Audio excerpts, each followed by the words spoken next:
Hi, this is Ben with Counterpoint, and this is Cool Kids. Cool Kids. So first off, can you guys tell us a little about who you guys are? We're Pool Kids. We're a band from, we claim Tallahassee as our hometown because that's where most of us met, but we're all individually from different parts of Florida, and now we live all over the country, honestly. But yeah. We're an indie, emo, math rock, Frankenstein band. Awesome. Well, welcome to Pop Montreal and Montreal in general. So I guess considering you guys are performing in just a little bit, how do you guys feel before the show? Are you guys excited to be here? All that. Yeah, this is our first time ever headlining in Canada at all. And particularly the last show we played, or the last couple of shows we played in Canada supporting Beach Bunny were like really awesome and got us really excited to come back. So we're mostly just excited. Yeah. And are there any specific acts that are at Pop Montreal that you guys were very interested in seeing or meeting, anything like that? Sadly, go ahead. Yeah, I was gonna say it's a bummer because we have to leave, tonight. We're only here for one day. Yeah. It would have been amazing to see some other artists. It seems like it's very eclectic and just a lot of cool artists playing. Yeah, but I'll say Pony and Truth Club, which are the two bands that are on tour with us right now. Mm-hmm. Yeah.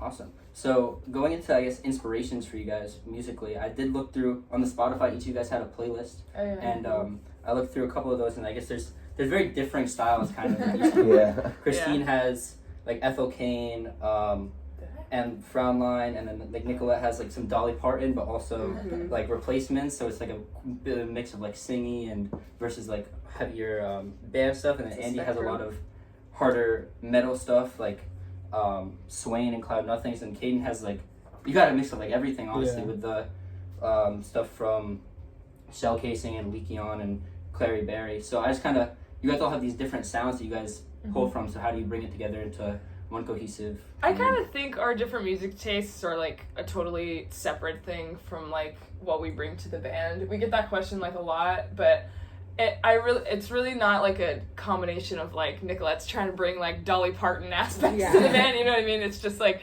the music we consume doesn't necessarily like directly influence what we're writing.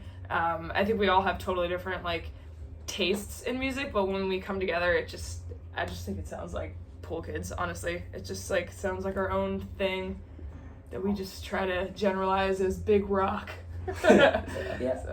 So then I guess going into the new record, Easier Said Than Done, that you guys released just like a bit over a month ago. Mm-hmm. So the style is like a little more, I guess, defined and refined than your past projects, kind of what went into pushing it a little more in that direction, and overall the creative process of making that album. Honestly, going into it, this is also sort of similar to going into our last record. We didn't like set out to try to like do anything too different. We wanted to not repeat ourselves, but we also weren't trying to like go in a totally different direction. Like we wanted to just continue sounding like Pool Kids, and what came out of it, we like to think of it as kind of a sibling record to our self-titled record. But yeah, we just kind of chased the songs individually and let the music sort of lead the way, but we weren't really trying to like set out to make a different sound, even though it is like a little bit different. But yeah.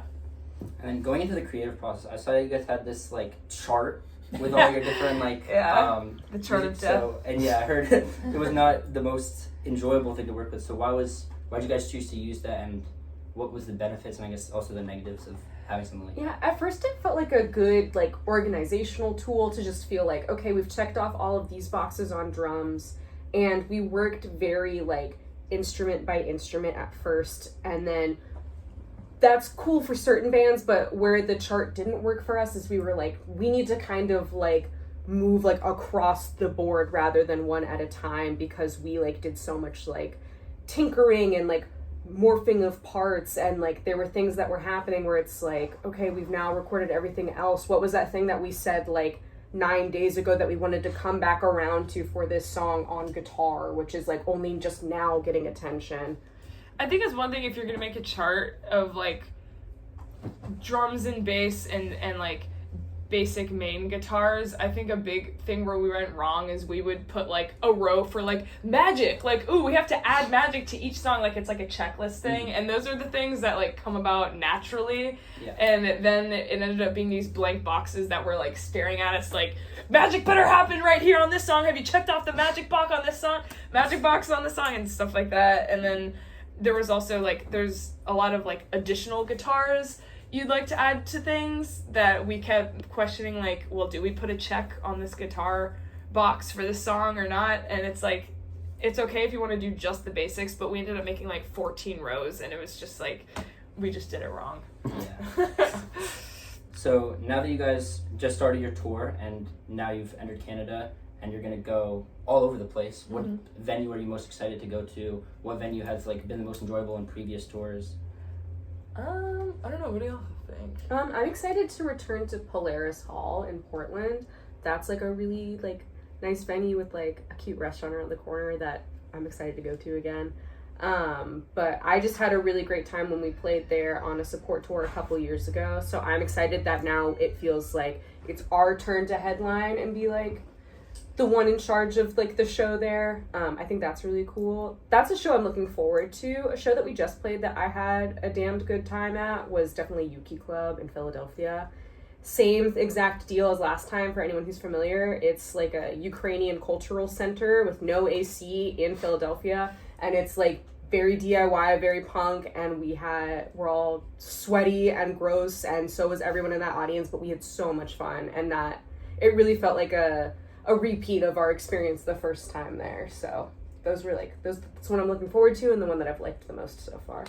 I'm also excited for Marquis Theater in Denver. That one's always fun. Every time we've played there, it just is electric. It's pretty crazy. Yeah. Awesome. And outside of the NA, you guys are also going on a Europe tour for a bit, correct? Yeah. Yes. So are you guys also looking forward to headlining a show out there? And then also, Absolutely. is there potentially outside of Europe any other places you guys want to go to?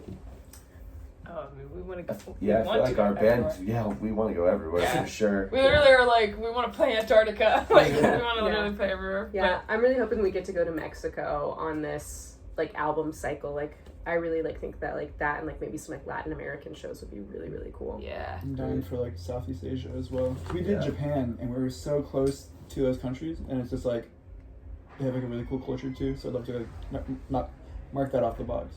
Yeah, for sure.